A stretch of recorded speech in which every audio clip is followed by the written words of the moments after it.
শাহরুখ খান, যিনি আজকের বিশ্বের অন্যতম জনপ্রিয় অভিনেতা, তার জীবন শুরু হয়েছিল একদমই সাধারণভাবে। দিল্লির এক মধ্যবিত্ত পরিবারে জন্মগ্রহণ করা শাহরুখের জীবন ছিল অনেক চ্যালেঞ্জে পূর্ণ। তার পরিবার ছিল আর্থিকভাবে অসচ্ছল এবং তার অভিনয় জগতের প্রতি আগ্রহ ছিল, কিন্তু শুরুতেই সেই স্বপ্নকে বাস্তবে পরিণত করা খুবই কঠিন ছিল। মুম্বাইতে আসার পর শাহরুখ খান শুরুতে টেলিভিশন সিরিয়ালের ছোট চরিত্রে অভিনয় করতে শুরু করেন।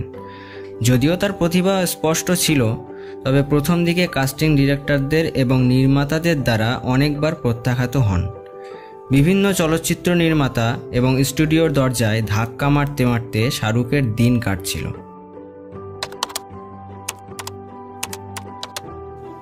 একদিন শাহরুখ খানের একটি বিরাট সুযোগ আসে। তিনি ডর সিনেমায় একটি গুরুত্বপূর্ণ চরিত্রের অফার পান। এই চরিত্রে তার অভিনয় অত্যন্ত প্রশংসিত হয় এবং তার পরবর্তী সিনেমাগুলির জন্য এটি নতুন দরজা খুলে দেয়। এটাই ছিল তার ক্যারিয়ারের মাইল ফলক।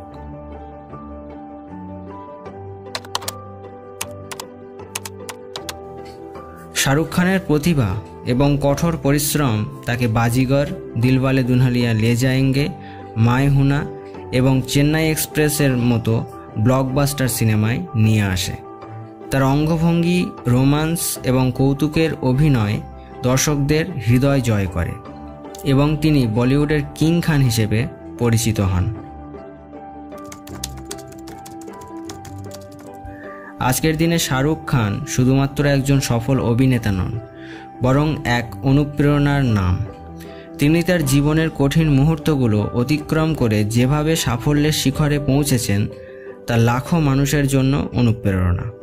তার গল্প আমাদের শেখায় যে কঠোর পরিশ্রম, সংকল্প এবং আত্মবিশ্বাস দিয়ে আমরা আমাদের স্বপ্নকে বাস্তবে পরিণত করতে পারি। দর্শকবৃন্দ, আমাদের ভিডিওটি দেখার জন্য ধন্যবাদ। যদি আপনার ভিডিওটি ভালো লেগে থাকে তাহলে দয়া করে লাইক দিন, কমেন্ট করুন এবং আমাদের চ্যানেলটি সাবস্ক্রাইব করতে ভুলবেন না। আরও নতুন ভিডিও আপডেট পেতে আমাদের সাথে থাকুন। আগামী ভিডিওতে দেখা হবে। ততক্ষণ পর্যন্ত ভালো থাকুন এবং সুস্থ থাকুন। ধন্যবাদ।